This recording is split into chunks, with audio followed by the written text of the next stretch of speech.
This episode contains references to war and everything that goes with it. Listener discretion is advised.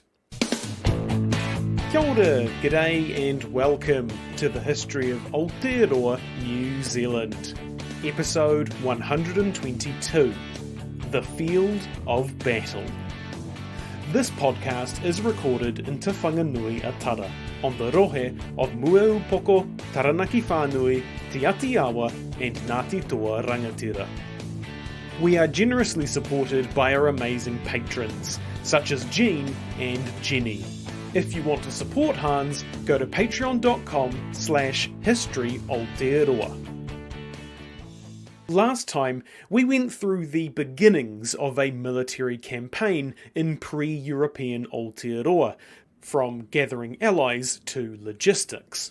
Today, we will continue on that journey, looking at the strategies Māori employed and how they engaged in battle. Without horses, carts, steam engines, or anything else that might propel them along the land, the two ways that Māori got around were by waka, or good old-fashioned walking, or running, I guess, if they were in a hurry. Wakatoa, war canoes, were employed when the distance they needed to travel would be too far on foot. On average, a waka could hold 70 people, and could operate both in coastal waters and in rivers or lakes, sometimes involving portage, which is the act of taking the waka out of the water and dragging, carrying, or otherwise moving it over land to another body of water, which could be pretty arduous if this had to be done through forest or over hills. If walking on foot, taua usually followed tracks that were frequented by travellers, which in turn followed the easiest routes through the land, such as along the ridgelines of hills, which was good for a taua because it afforded them visibility over the valleys to see any other approaching parties. If not along a ridgeline, they could follow a stream at the bottom of a valley, or along a flat beach on the coast. If walking along the beach, a taua would sometimes try and time their movements with the tide, so that the high tide would wash away their tracks. In addition, taua would often walk single file, in part to make their tracks harder to see and hide their numbers if anyone did actually see their footprints. This did have the slight downside, though, of larger taua being stretched out over the land quite considerably. Not all routes were created equal, though. Sometimes a taua might avoid travelling along a particular path for fear that the enemy placed supernatural quote-unquote mines on the road that would kill them, such as burying a spear on a trail while saying some karakia. This could be counteracted if a tohunga of immense mana walked ahead of the taua, his mana itself rendering the mines inert. Streams could also be supernaturally contaminated with stones or poles. However, not all Māori believed that these strategies were very effective, or that they were a thing at all. Some just saw it as needless superstition. That didn't mean the actual atua of the land couldn't harm them, though. These people were walking with hostile intent on someone else's rohe, which would mean the taua would need to placate the spirits that inhabited the area to ensure they weren't disturbed. While heading towards the site of battle, the taua wanted to be aware of anyone who might be trying to ambush them or otherwise lay a trap, a common tactic in Māori warfare. Just like armies anywhere else in the world, scouts, called toro, tute, or tutai, were extremely important for intelligence gathering. Scouts were sent ahead of a taua to find out what was going on in an area and to report back to the main group.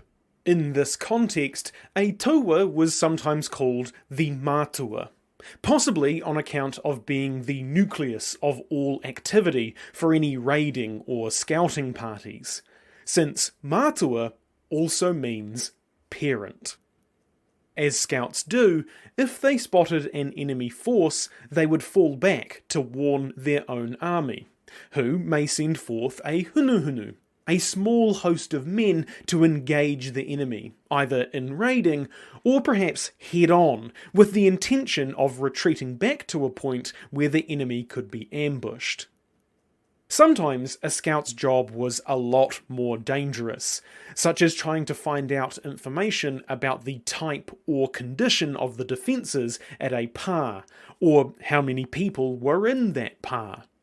In one case, Te Arawa sent a scout to find out information on an enemy pā, and he just waltzed on in as if he was returning from a mission. He then had a wander round and just left. All calm, no fuss. But had he been found out, things could have gone very differently. One of the common ways to employ scouts was when the taua was marching in kaikape stance. This meant 10 scouts would go on ahead, with 2 called kiore who would go extremely far ahead of the taua to keep an eye out for danger, reporting back if they saw anything. They would frequently fall back and be refreshed with new scouts to ensure they didn't become tired. Just like all paths aren't made the same, all taua aren't either. They could be given slightly different names for various reasons, such as taua toto, a quote, war party seeking blood vengeance, end quote. A taua tapu, a quote, war party under restriction, end quote. And taua whawhatirau rākau, a quote, war party that tramples the forests, end quote. If the taua was travelling for blood vengeance, a taua toto, there was a custom that needed to be observed. The first person they encountered would be killed. Who that person was didn't really matter. They would be chased down and taken out regardless. This person was known as the maroro kokoti ihu waka, the flying fish crossing the bow of the canoe. Sometimes this was meant to be the utu for an insult.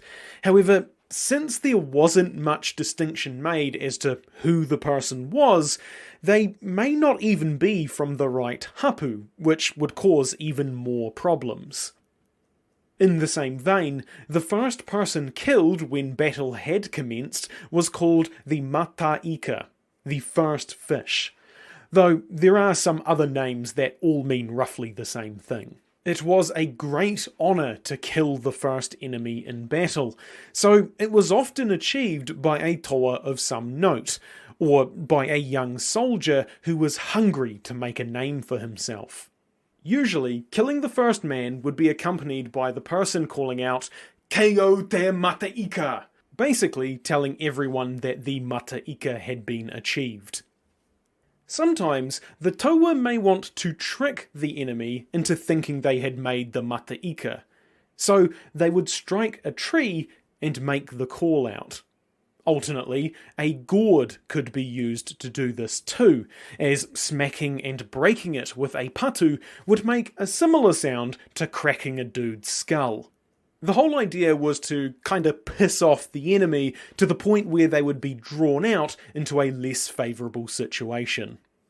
Once the mataika had been slain, their heart would be cut out and offered to an atua, in a similar way that the first fish caught from the sea would be offered to Tangaroa. We are now approaching the moment of battle. The taua is nearing the pā that they want to take, or the enemy taua that they want to defeat. Just like when they set out on their campaign though, the tohunga present would try to divine the outcome of the battle, either through ritual or by observing tohu around them.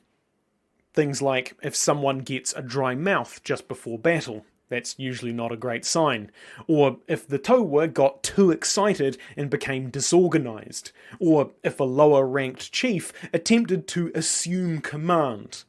A particularly bad omen was the paraneki, the sounds of women or children talking, laughing and singing, which could be heard in the bush at night. Sometimes it wasn't thought to be people, but taniwha chattering.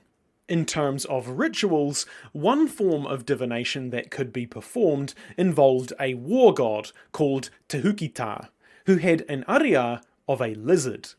If there was a tohunga present who had a connection to Te Hukita, they would call upon the atua to appear in lizard form. When he did, the tohunga would pick him up and pass the god to the person next to him, who then passed him to the next person, and so on, until everyone had a bit of a go with him. If the lizard crawled into someone's hand of its own accord, then that was a sign that person was doomed to death in the coming battle, and so he was sent home.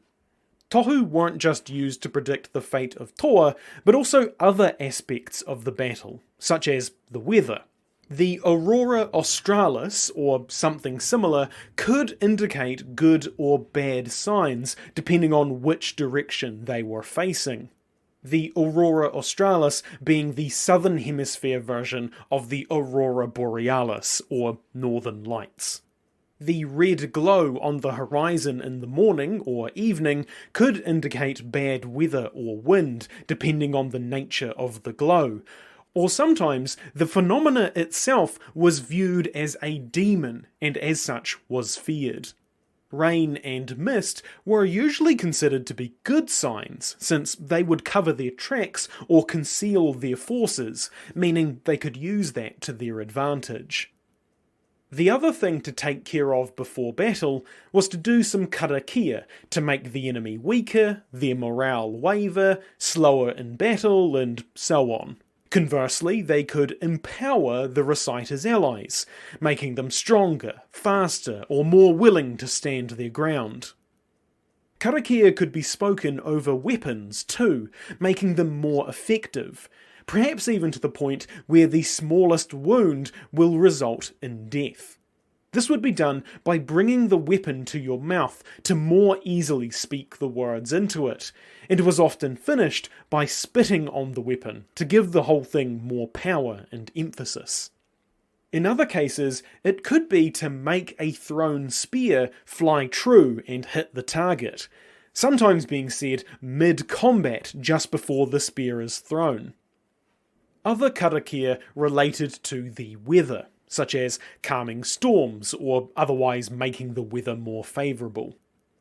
Some karakia might also be used to ensure an enemy who was wounded didn't die, if the Toa wanted to take him alive. Much like warfare in medieval Europe, most battles that Māori fought weren't out in a field where two armies met. Typically, most of the action that a Toa would see would be around trying to take a pā, though Māori weren't too fond of lengthy sieges either. We'll get more into how to take a pā next time, but for the rest of this episode, I want to talk about those unusual open battles. Just because they were atypical doesn't mean they never happened, and so there's some interesting stuff that we can dive into. Battles like this could occur in open fields, in the bush, on the beach, or otherwise in a situation unrelated to the siege of a pā. They could occur if both sides agreed to meet at a given place, so they could hash things out. As part of this, they would also often agree to not ambush each other when they got there. A battle through this type of agreement was called a taupaipai, though this may be slightly incorrect, as that can be translated as counterattack, as well as to meet and escort.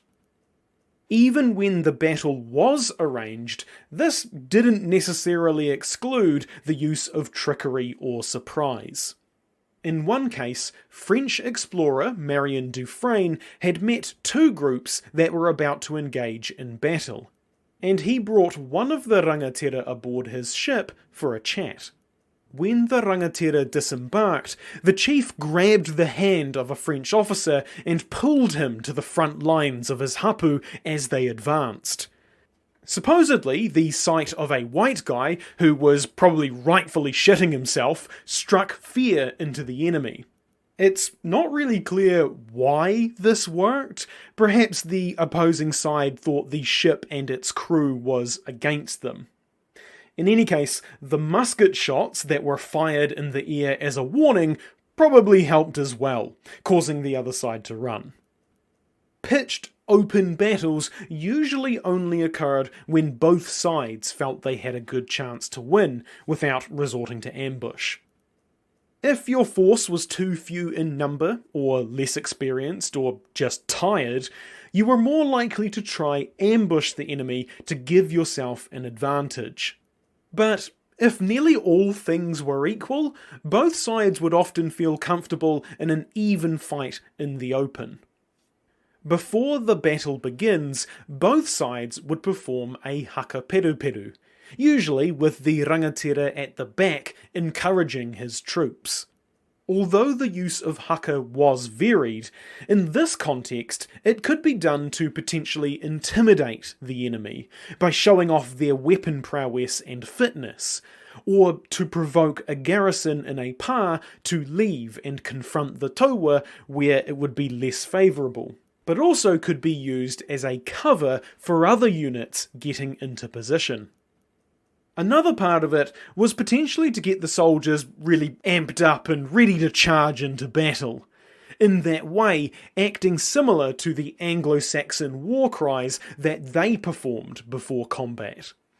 However, Māori liked surprise and ambush as tactics quite a lot, so haka was actually not used all that often before battles, since it was a pretty dead giveaway of where you were.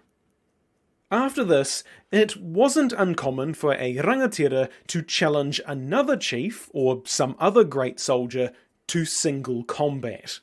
This could be done to save both sides going toe-to-toe, which could result in a large loss of life for both sides. So instead, they would let champions decide who wins the day. Or it could be that the rangatira has a grievance against that particular person, and so fighting that person would resolve the issue that everyone was here for.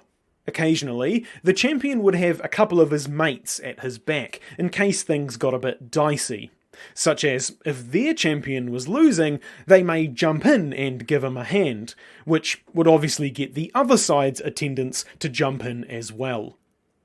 When one of the champions was killed, this would sometimes be the end of the dispute, as the losing side would flee the field, having lost not only a great toa, but that person was also likely a rangatira.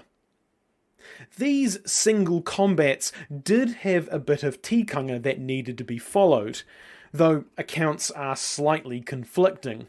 One source says that the challenger had to give the opponent his choice of weapons, whereas another source says that each man just used whatever they liked. However, once the fight began, all bets were off, and virtually no tactic was off the table or too low, such as one case where a man threw sand in his opponent's eyes at the beginning of the fight. Or in another, a chief grabbed his opponent's hair and dragged him away, but was struck down by the long-haired fella's sister, who ran up and bashed him over the head with a stone.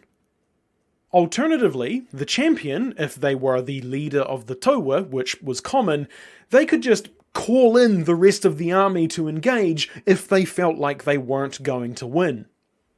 A lot of this may seem dishonourable to Western ears, but to Māori, when your home and family was on the line, you would do whatever it takes to protect them, possibly even being expected to do so. Obtaining the victory was more important than how that victory was obtained. If single combat was inconclusive, or neither side wanted to go down that path, then battle would commence. As we talked about before, each rangatira would command a unit of his own men, and acted independently on the battlefield, but obviously in coordination with other chiefs. Rangatira were expected to lead their units on the battlefield, No sitting in the tent commanding or strategizing. They were in the thick of it, sweating and bleeding with their men. This ties in a lot with the loose command structure that Māori had, and how they ensured their men didn't just desert. Because there wasn't a punishment for deserting, or really any punishment for not doing exactly as instructed. It actually wasn't unheard of for someone to claim they had a dream indicating that they should leave, and then doing so. Of course, social outcasting was a big deterrent, but that wasn't always enough. With no culturally acceptable way of employing a stick to keep their toa in line, rangatira instead had to use a carrot. In peace, chiefs were expected to lead by doing, or quote, set the example of labour, end quote. This was a staple of the Māori style of leadership. People were led rather than ordered. A rangatira was expected to pull their weight and show that they weren't above the masses. 'Cause ultimately, they weren't. Much of Māori high-level decision-making was done by consensus, and so a chief couldn't just be an absolute monarch, telling everyone how he wanted things done. He had to convince people, bring them around to his way of thinking. This is why the concept of the marae is so important. On top of this, he also needed to show that he was willing to do the hard yards with his people and earn their respect, which would in turn mean they were more willing to do what he said. The same goes for war. Toa weren't ordered into battle. A rangatira was expected to be leading the charge and taking the same risks as his men. In fact, it wasn't uncommon for orders to be challenged or outright disobeyed, making it all the more important that a rangatira have a lot of mana and the respect of his men, or, failing that, strong rhetoric skills. He would need them to urge his men to go forth and fight, or otherwise they would just refuse.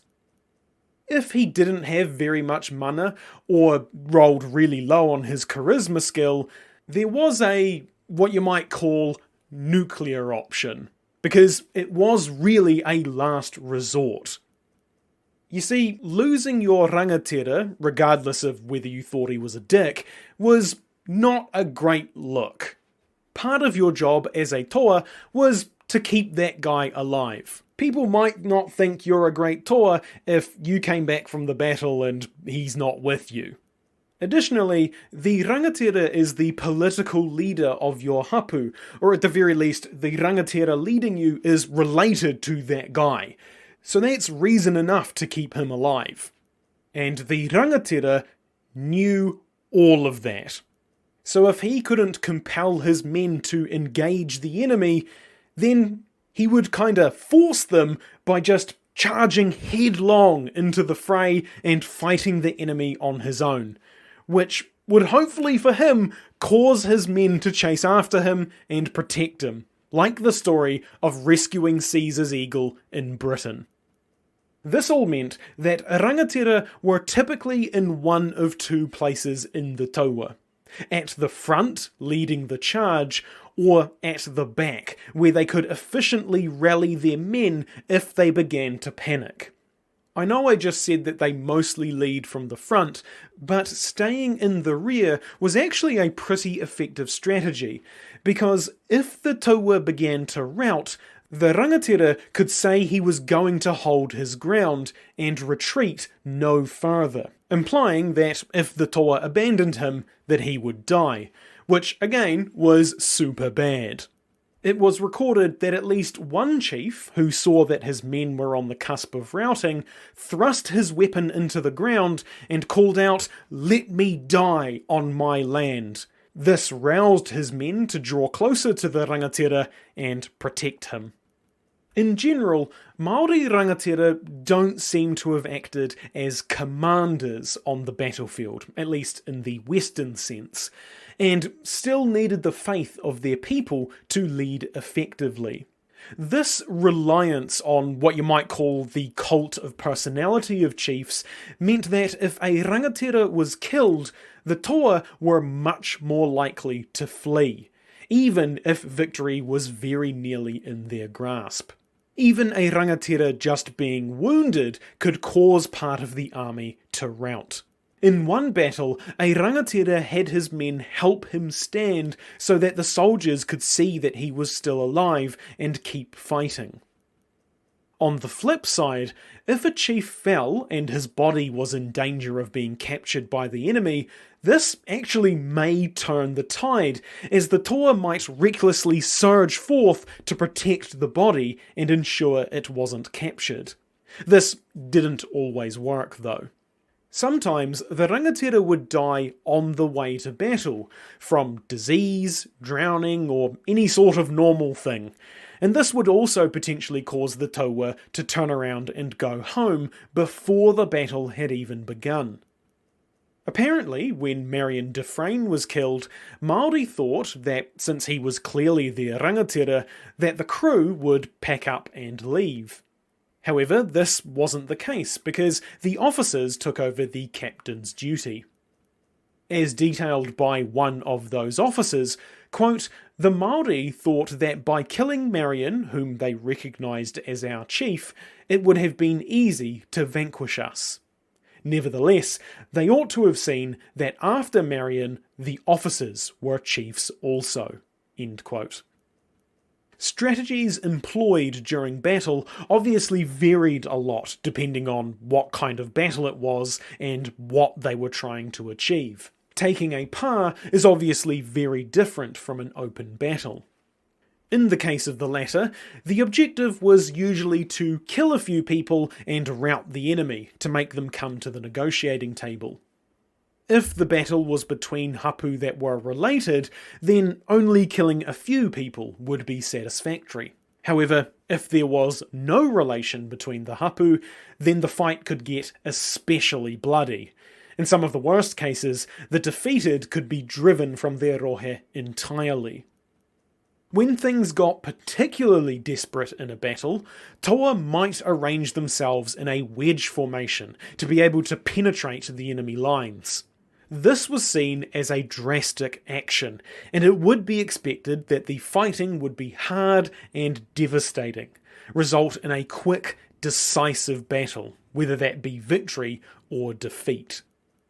The positions at the point of the wedge and the two directly behind them were places of honour, and usually occupied by the best toa, in part because the point of the wedge is the important part of the formation and bears the most brunt, so you want your best guys there. This was apparently used more often when muskets became a thing, and possibly not used that much in pre-European times as open fighting was much more rare. A particularly popular strategy, especially in the New Zealand wars of the 19th century, was riri pakipaki, essentially meaning surrounding the enemy. Best says that this was, quote, a favoured procedure among bush-dwelling tribes, end quote. Which, makes a lot of sense. It doesn't take a fucking genius to know that surrounding an enemy in battle is a good thing. And it may seem that I'm kinda stating the obvious here. Again, surrounding the enemy is such a natural battle tactic. There is no way that that doesn't make sense to literally any culture on the planet. But the reason I bring it up is because Best and other European sources have this tone in their writing, as if they're surprised that Māori are capable of making good strategic decisions, like scouting, surrounding the enemy, or laying ambushes. So I really want to make sure that we all understand that Māori had a firm grasp on both basic and complex military strategy in their own context, just like every other culture in existence. Even beyond that, Māori were very good at adapting for new situations and using it to their advantage. We saw this a lot with material culture, like when Māori favoured European wind instruments that were similar to their own, or how potatoes became a cash crop for export. But this also extended to adapting how they waged war when muskets became the dominant weapon. Another example of this is that Best mentions that a strategy used a lot by Māori against government forces in the 1860s was to split up into smaller forces and harass the enemy. Essentially, guerrilla warfare. As the battle raged on, some war cries or orders that might be heard were Hoatu ki roto, meaning dash in, Riria e te whānau, meaning give battle, my family. Best says children rather than family, but it basically means a group of people that you know well.